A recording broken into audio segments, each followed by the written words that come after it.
Welcome guys, welcome back to the channel. I'm Jish and I'm welcoming you from the comfort of my own home. Yes, if you haven't already heard, the UK is back in lockdown, and not only that, I'm having to isolate because unfortunately I've come in contact with someone who's got COVID and the rules are you need to quarantine for 14 days. Yeah, I can't really risk it. Yeah, we're here, this is what we're doing. Unfortunately we can't do anything with the bike, but we're gonna try and make some content for you. We're gonna do something a bit different, a bit of fun, and yeah, we're just gonna see how this goes. So some of you may know me and Ant for the Bold have been talking bikes for a couple of years now, and we've done various things over the years, and it's about time we are due to do something new and yeah, get talking again. But right here today, we're going to be talking about bike builders and their builds that's currently going on. There's so many awesome bike builds out there, and I just want to share with you some of my favorites.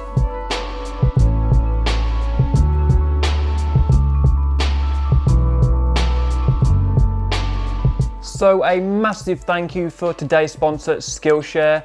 They're here once again offering an awesome deal for you guys to get out there and get learning and start something new in this new lockdown. Skillshare offer thousands of inspiring classes and courses for all you creative people out there, including illustration, graphic design, even video editing. I personally have learnt so much from Skillshare over the last few months, mainly to do with 3D printing and 3D modelling, which we've used on the XJ build and other future projects that we've got coming up. And at less than $10 a month, it's a no-brainer really. You can do so much for your money. Right now, with the first 1,000 people to use the link in my description, they'll get a free trial of Skillshare Premium membership. So go check them out. I love what they're doing, and as always, thank you very much Skillshare for sponsoring this video, and let's get straight back into it. Right, let's jump on with For the Bold then. You all good? I'm all good, yeah, how are you? I don't know where to look at now. I'm trying to do my hands. How's things, yeah, how's lockdown treating you? It's all right, you know. Yeah. I'm not the most social of people as it is. I'm exactly the same, so I know exactly where you're coming from. But unfortunately, I'm actually in isolation, so I can't physically go out. We've just come out of lockdown now. But you've got a brother, haven't you? But the thing is, my brother's tested positive. So is my mom. Like I've had quite a few family members have it, so like I'm having to really like crack down with isolating and making sure that I'm not going out and messing with the bike because there's people around and stuff like that. But obviously, people are here to hear about the bikes and what we're all about and stuff though, so we'll get straight into it, I suppose. Yeah, I guess I've got to say welcome to everyone in a way, in a really cheesy way. And like obviously we've had people enjoy what we've done in the past, like when we've done videos and stuff together, and they've asked, oh, when are you going to do something together again? So here we are doing it now. Well, I was thinking about that. It's such a pain that we are kind of far away in that sense. Yeah. It's one of the questions that I've got actually, so I've got a load of questions here that we can go over afterwards. Brilliant. Yeah. It is a real pain that we're far away. It's not really that great a distance, is it? It's just that us in the UK, we're really lazy because we think that the UK is huge until you get somewhere like America. I know, and it doesn't help that most of the time our bikes aren't really working. So, yeah. I know, I need to get my CB out of hibernation and kind of like do something with it. Yeah, how's the XJ coming on? It's so close, literally just needs painting. The tank just needs painting now. And the seat cowl. Have you thought of a colour scheme? Because I know you were sort of telling me about what your initial thoughts were, but that was like a year and a half ago. Yeah, so it's going to be gloss black, metallic dark grey with a gold pinstripe of some kind.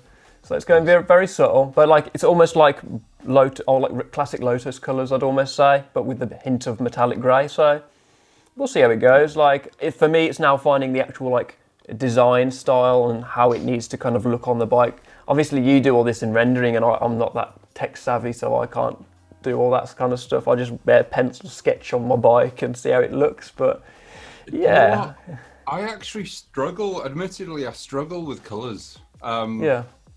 I'm not colours as such, but the actual pattern. I'd be fine. I'm fine if I'm designing for someone else, but if I'm designing for myself, I'm so critical. And I can just, if I'm doing it for someone else, I can leave it and just give it to them and not worry about it. Whereas if it's for me, I don't know. It's probably one of the reasons why I've never had a tattoo, because I know that I'd change it in like a year's time or something. Yeah, no, I understand that. And I really like what you've done with your ghost inlay that you're going to be sorting out on the tank. That looks cool. Thank you. That looks very cool. I've put it into Cura tonight, just to kind of get it ready for the 3D printer. It's going to take 11 hours just to do half of it. Have you got yourself a 3D printer now then? Yeah. Welcome to the club. Welcome to the club. It's a nightmare, but it's good fun. Well, yeah, it's all because of lockdown. Did have access to everything, 3D printers, CNC milling, everything like that. But with lockdown happening, can't get to anything, so I'm gonna have to think outside the box, especially with the Ducati behind me here. It's gonna have CNC cam belt covers and everything. Yeah, I still want that, just I can't actually. Just down to time frame, I suppose, isn't it? Yeah. Yeah, I mean, we've got until end of May next year. Very true. Yeah, that's what I'm doing with the XJ. I'm not really pushing it and rushing it. I want to get it right the first time round, and like now, as you say, now it's been extended. There's no need to rush these things, so yeah, it'll look good though. The XJs. Oh, I've got some metal in my eye. Oh, it's my fault. I'm working in. Well, I'm actually sitting in the middle of everything. I just told you then. Sitting in the middle of seat foam dust. Seat foam dust is the worst. I've got metal shavings. I've got everything. Your bike is a table. Yeah, fair enough. my bike is a table, and yeah, I mean that's functionally what it's gonna be. An expensive table. I love it. Love it. So yeah, I'd like to talk about some other people's builds as well, obviously more than our own. Like there's so many going on out there now, and there's some really cool things that are being created, and it's just obviously want to shine some light on those people making these builds, and just having our own input on like what we like about them and stuff like that. Yeah, obviously, like we're both on Instagram, we both kind of see some of like the trends that people follow and stuff like that. There's some really interesting builds, as you know, out there. Like Ziggy Moto for a start. Everyone knows Ziggy Moto and like what he's doing with all this kind of stuff. But there's a few small people. What's he call himself?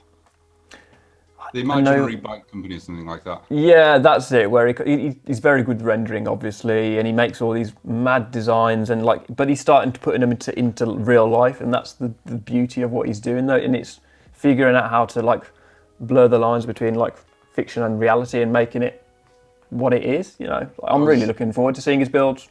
Really am. I was checking out his post tonight where he's. I think he's just put the engine into the CX, hasn't he? On his story, and he's got the aluminium kind of inner tank. It's done by Aluminium. The guy called Ollie from Aluminium. Really, nice. Brilliant work he does.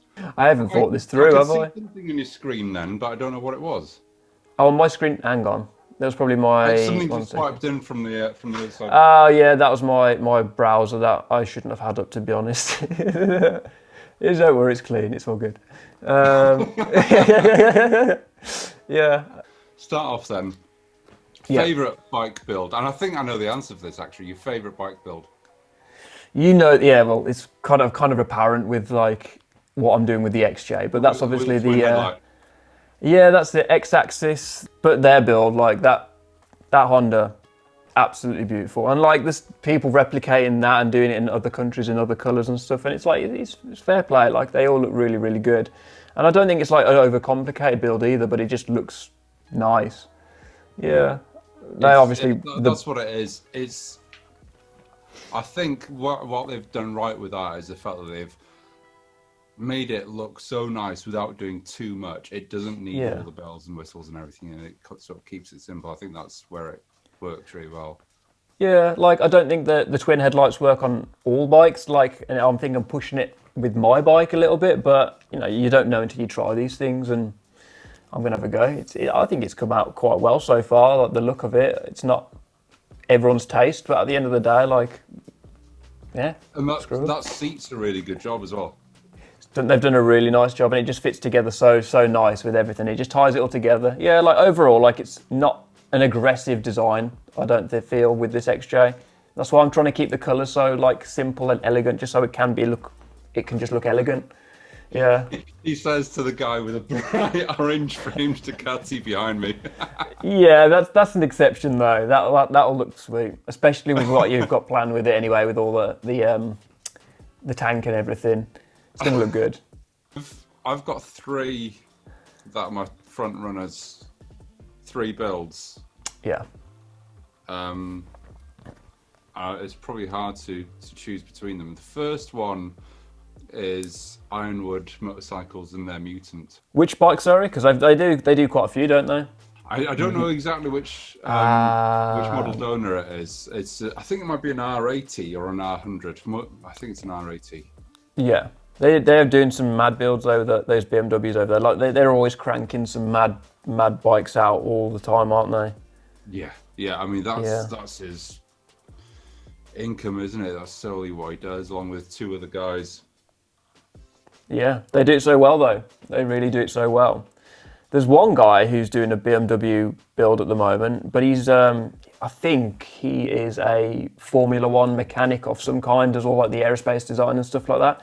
And he's doing an R100 supercharge build. There you go, 10 till 12, that's his name. 10 till 12. 10 till 12, yeah. Trust me to come out with 10% battery. All his stuff that he's doing right now is like he's going to like the nth degree with like design. Everything has been CNC'd to perfection and thought about like ergonomically in design and function over form. And it's just making this engine into like this absolute madness of machinery. It just looks insane, like right down to the coil packs and changing all the wires and like the floors and just like the renders he's doing on them. It just looks insane. I'm always envious of people whose professions are the industry and what we're trying to kind of, especially someone like an F1 designer who will know. I mean, it's second nature to him on exactly how how things should function as well as just form. So exactly that. Like I got to respect it where it's due, but as I say, like what we're doing is just trying to kind of like put our own spin on things. And there's nothing wrong with what we're trying to do. I don't think we're all doing it for the same reasons. It's all good. Yeah, without the word trying. I think what you're doing is more than trying. It's actually doing it, isn't it? And we are the ultimate DIY builders in that sense, and I think that's where a lot of people like us, because people can see, well, you don't have to be an F1 engineer to do things like that. Of course not. No, definitely not. You know, you don't know until you try. You don't. If you don't have a go, a master has failed more times than you've even tried or anything. I think that's it. Yeah, and that always strikes me, because it's like. No, I haven't made that up. No, I've heard that somewhere. I've read it in a magazine. I don't know, something like that. But it hits home. It means something to me, and I try and follow on that, because it's very true. It's you got to get stuck in. You've got to have a go. You've got to fail before you can even say that I'm good at these things. Like I'd still say I'll fail every single day. I'll still have a go. Every day's a lesson. A master will fail before he sails a ship. What was it? No, what was it now? A master will fail 1,000 times. No, a master will have failed more times than you will have even tried. I don't know. I can't even remember what I just said now. Yeah. But yeah, we'll cut that bit out. But yeah. My second favourite build has to be Kenzo. Kenzo. Okay, as in Death Machines of London. Death Machines of London. Yeah. We were talking about that at Motorcycle Live, weren't we? Because it wasn't there, but I think we were talking about it. I think so, yeah. I mean, that was a year ago.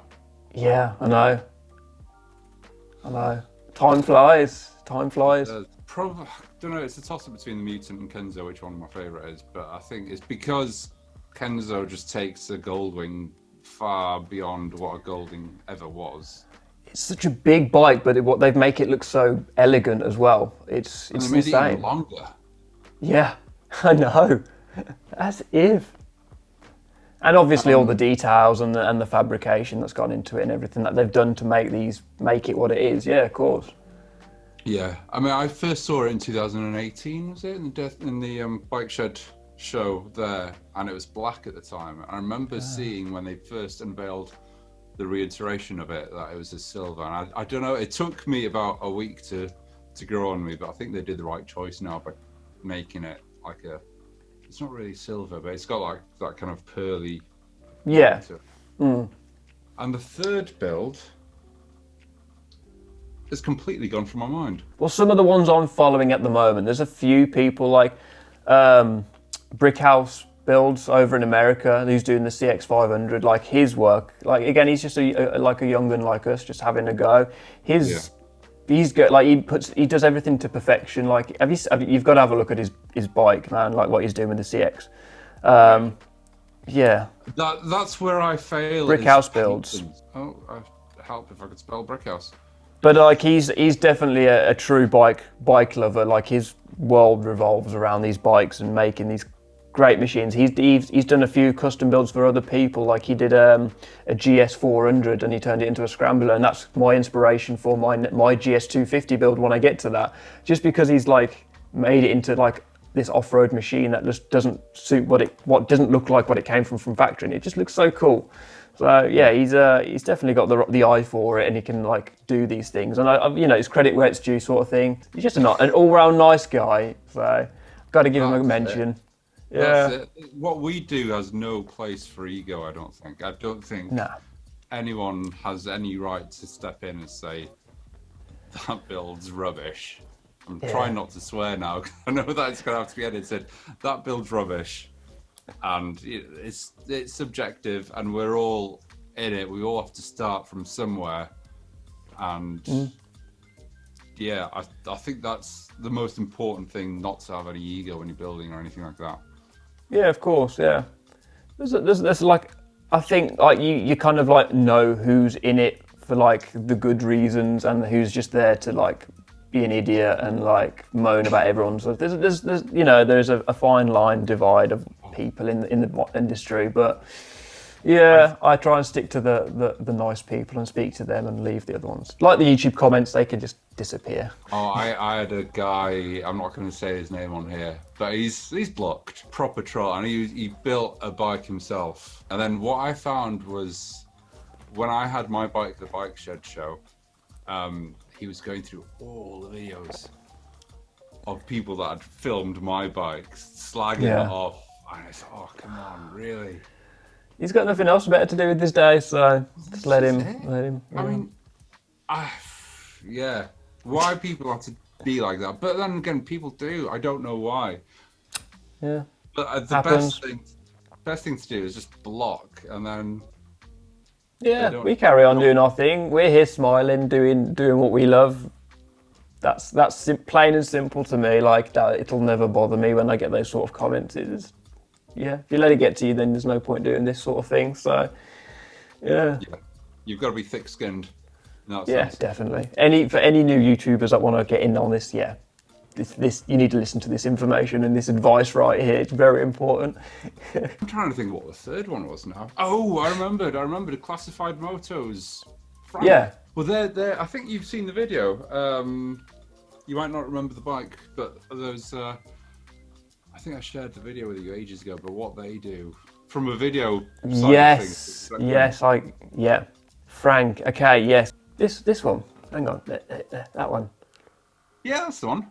Yeah, I'm pretty sure that was in like. But yeah, no, I've watched their journey. They did a mad journey across America in it, and I think they're doing another one very similar to it actually as well. It's just a nuts build, isn't it? It's like the unthinkable. Just putting an ATV wheel on the back. Tell you what bike they have got in a thingy. They've got a. I don't know if it's an XJ or a CB. I can't remember.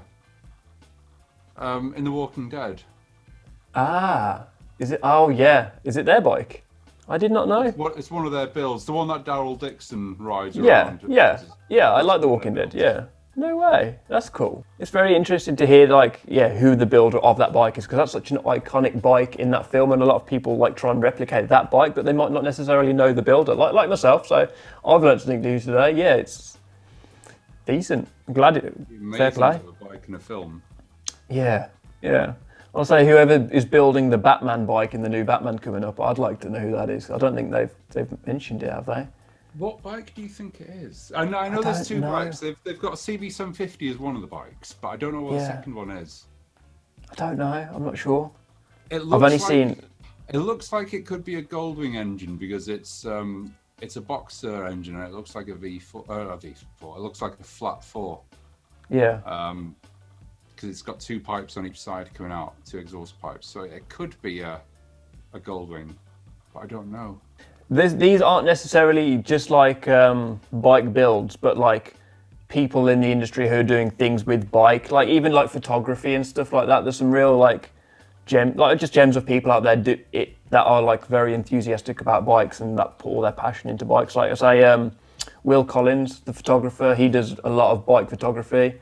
I met him in Dime City Cycles in Tampa. Really?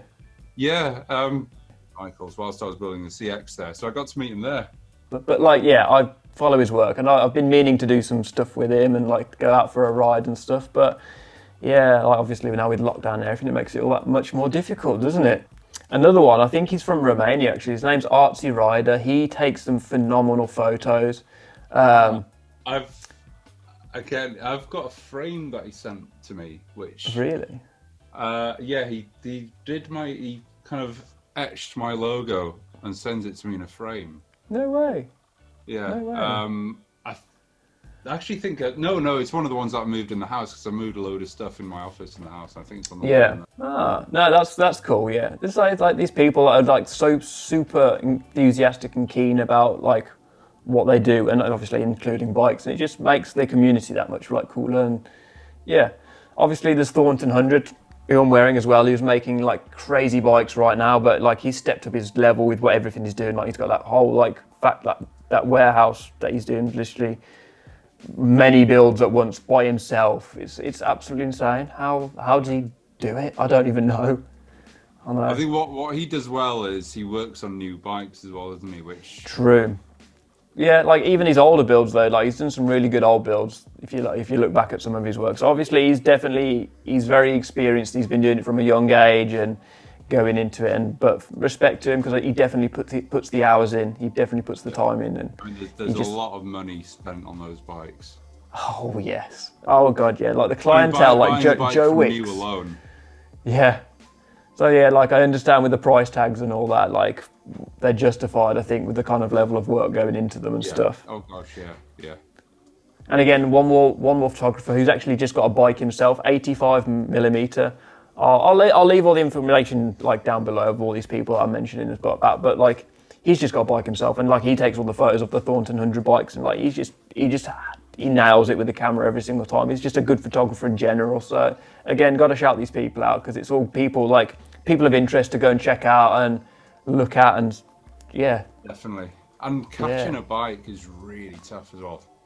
Yeah, like literally just before we got to set up this, I just had a look on his story, and they've done a photo shoot with Thornton 100 in a shopping centre, like a shopping mall.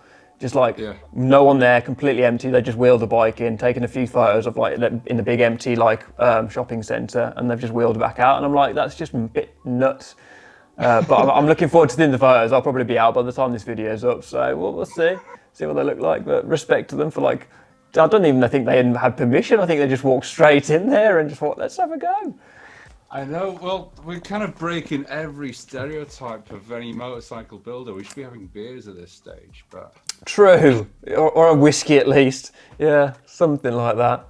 Yeah, I was actually in the paper in the last summer for parking illegally with my friend in a small town called Bewdley, and if you look on the headline paper, there's me like in the middle of the frame with my on my CB like, hey. Well, do you know what? This is what they're doing with Chester now. Is everyone used to park down by the river? Yeah.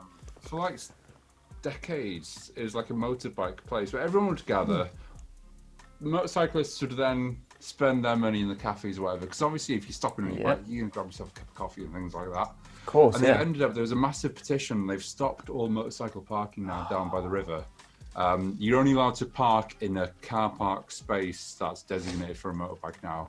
talking of illegal parking. It's just ridiculous. No way. No, yeah, that's the way it's going, unfortunately. Even with Bewdley, it's a tiny town, but like where we were all parked, it's not in the way of any kind of traffic. I suppose they say it's always for pedestrians and stuff like that. But as you say, it's for years and years and years, it's been a place for like motorcyclists to go, and it's just a nice ride to destination, and that's a lot of the tourism right there.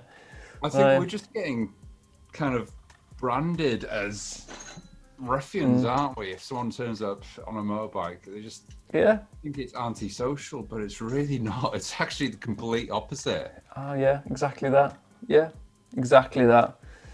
So it's the way this world is, unfortunately, but you know, we've got to make the most of it. It's not going to stop us from riding and doing what we love, so no, not at all. Yeah, like to be honest, I've covered most of it. It's just I just wanted to talk about a few of these people and their builds and stuff like that and what people are doing.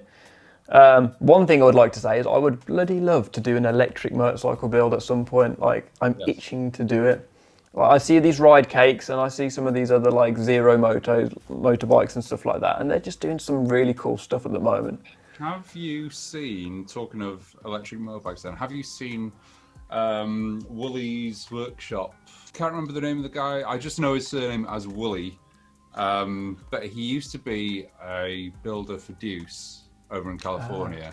I think he's gone over to another company. Anyway, he's done an electric motorbike similar to the Ducati behind me, or it's a full monocoque carbon fiber body. Ah, okay. Looks absolutely mean. Let me send it to you now, at least. Go for it. Oh! I'm going to have to change my battery. Go for it. Why do we have such tiny workshops? Little known fact, I've actually been to his workshop, but I only went round for a cup of tea. You still there? I'm still here, don't you worry. On a side note, what's your latest Ruroc helmet that you've had? What's my latest what? You're right there. That doesn't look like a battery. My lamp hammer just full and I caught it with my foot. What was the what, sorry? Yeah, Ruroc, what's your latest Ruroc helmet that you've had of them? Oh, I've got a Fear coming tomorrow. We're doing a little bit of insider information with the, you know, like what they're doing with the price break, well, the stock market crash thing that they're doing, this marketing campaign. Guess how long it took them from idea to like creating to like execution? Guess how long it's taken to get that? Because I was speaking to Dan, who owns Ruroc, and he told me, and I was like, that is actually insane. Just have a random wild guess. Well, I come from Madland, so I mean, I'm working on a similar thing at the moment. It's taking. I've been on this one project for 4 months. 4 months for a January launch. Okay, you're going to be impressed then. What's 2 that? weeks. 2 weeks. 2 weeks. That got turned around in 2 weeks. Wow. Yeah, I know. Like when he told me, I was like actually give him a round of applause. That's nuts, because like it's done so well. Like the video that they've put together and like the way it's all like been done, it's just insane. Actually insane. Yeah. And also obviously giving people the chance to have a discount on these helmets anyway. Like it makes it fun as well. So yeah, it's all good. That is good going. So anyway, yeah, this is kind of like the chat I want to talk about on my side of things. If you go over to For the Bolts channel, we're going to be doing a Q&A and answering more questions and just talking more bike chat. So go and check out the link. I'll link it down below. And yeah, so yeah, goodbye. Bye. So thank you very much for tuning in. I hope you enjoyed. Let's do something like this again. This has been fun for me. We'll be doing a Q&A over on his channel, and I'm not too sure when he's going to be posting it, but keep an eye out for that. So thank you very much for watching. Stay safe, and I shall see you in the next video. Peace.